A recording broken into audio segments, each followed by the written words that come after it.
lebih kenal lebih dekat. Boleh. Saya boleh tanya beberapa Pak Ustadz. Oke. Ini pure dari hati saya, pure pertanyaan dari teman-teman juga. Oke. Karena sebenarnya ini aku boleh jujur nggak sih ngomong? Silahkan. Aku nggak pernah sejujur ini. Pak Ustadz, aku pernah ngobrol dengan keluargaku loh. Oke. Beneran, aku nggak pernah ngobrol ini di luar sana. Aku pernah ngobrol dengan keluargaku. Aku ada rencana untuk belajar agama Islam. Oke.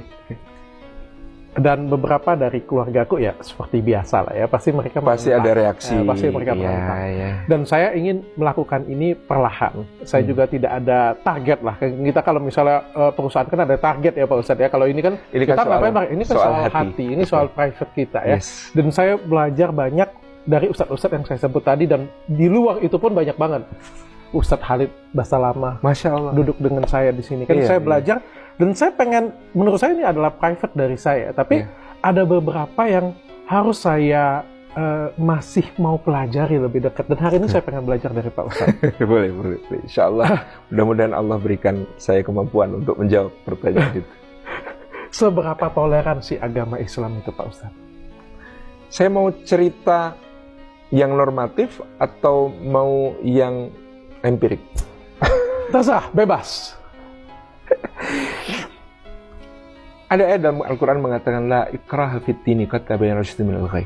Tidak ada paksaan dalam beragama. Islam tidak memerlukan orang yang terpaksa ikut sholat, terpaksa ikut ini, terpaksa ikut ini. Ketika kita mengatakan lakum dinukum waliyadin, untukmu agamamu, untukmu agamaku, untukmu agamamu, untukku agamaku. Ini adalah sebuah ketulusan yang betul-betul terpancar. Rasulullah SAW sendiri mengajarkan bagaimana beliau bisa sangat akrab dan dekat dengan siapapun, berkhidmah kepada siapapun. Dan contoh yang paling utama adalah ketika Umar bin Khattab diundang oleh Patriark Sophronius di Yerusalem untuk menerima kunci kota. Umar berangkat bersama pembantunya, dia adalah pemimpin seluruh umat Islam ketika itu yang membentang kekuasaannya dari Maroko di barat sampai Pakistan di timur. Dia datang ke Yerusalem mengendarai 1 ekor unta bersama budaknya yang namanya Aslam, pembantunya yang namanya Aslam. Sepanjang perjalanan mereka gantian. Kalau Umar di atas, Aslam nuntun. Tiba giliran sekian jam, Aslam di atas, Umar nuntun.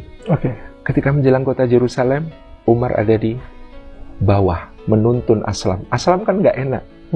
Wahai Khalifah, wahai Amirul Mukminin, tuanku, saya turun ya, Anda yang naik. Enggak, ini kan giliran kamu di atas. Memang giliran saya nuntun. Tapi kita mau masuk kota, nanti rakyat salah gitu kan. Betul, rakyat berjubel mengeluh-elukan Umar yang datang ini. Mereka ngiranya Umar yang ada di atas unta kan. Tapi Patriark Sophronius ternyata tahu. Tidak. Menurut apa yang tertulis dalam kitab suci, dia adalah yang berjalan kaki. Maka Sophronius mendatangi Umar yang sedang nuntun itu, memeluknya. Benar, Andalah orangnya. Kunci kota diserahkan, kemudian Sophronius mengajak Umar pernah ke Kanisatul Qiyamah belum? Ke The Holy Sepulchre? Belum pernah. Saya pernah masuk ke The Holy Sepulchre. Di situ Umar diajak masuk ke gereja makam suci yang ada di Yerusalem. Masuk. Beliau masuk, di situ mau ngobrol dengan Sophronius. Sophronius bertanya, apa kebijakan Anda terhadap kami orang Kristen yang ada di sini? Kata Umar, semua harus berjalan. Dan saya, Umar, memberikan jaminan keamanan bagi penduduk Elia. Mereka terlindung, gereja-gerejanya, semua hak milik mereka, rumah-rumahnya, tempat-tempat ibadahnya, dan tempat sucinya harus dijaga oleh umat Islam, karena ini adalah amanah Nabi kami. Nabi kami mengatakan, siapa yang menyakiti ahlu dhimmah? Siapa ahlu dhimmah? Orang Kristen, orang Yahudi, orang ahli kitab yang berada dalam perlindungan umat Islam. Maka dia akan menjadi lawanku di pengadilan di hadapan Allah di hari kiamat. Jadi Umar memproklamasikan perlindungan untuk seluruh penduduk Kristen, Yahudi, Ortodoks, semua di wilayah Palestina saat itu. Selesai, ditandatangani oleh Umar, distempel oleh Umar, perjanjian itu yang sampai sekarang dokumennya masih ada, disebut Al-Uhdah Al-Umariyah, jaminan perlindungan keamanan yang diberikan Umar kepada seluruh penduduk wilayah Palestina saat itu. Keluar Umar, ini sudah waktu sholat, kata Umar, saya mau sholat. Patriark Sophronius langsung nawarin, ini tempat suci. Di sini adalah tempat di mana Nabi Isa alaihi salam dalam keyakinan kami dulu pernah dimakamkan sebelum diangkat ke langit. Kata Umar, Anda mempersilahkan saya sholat dalam gereja ini? Iya, silahkan. Kenapa tidak? Tidak, kata Umar.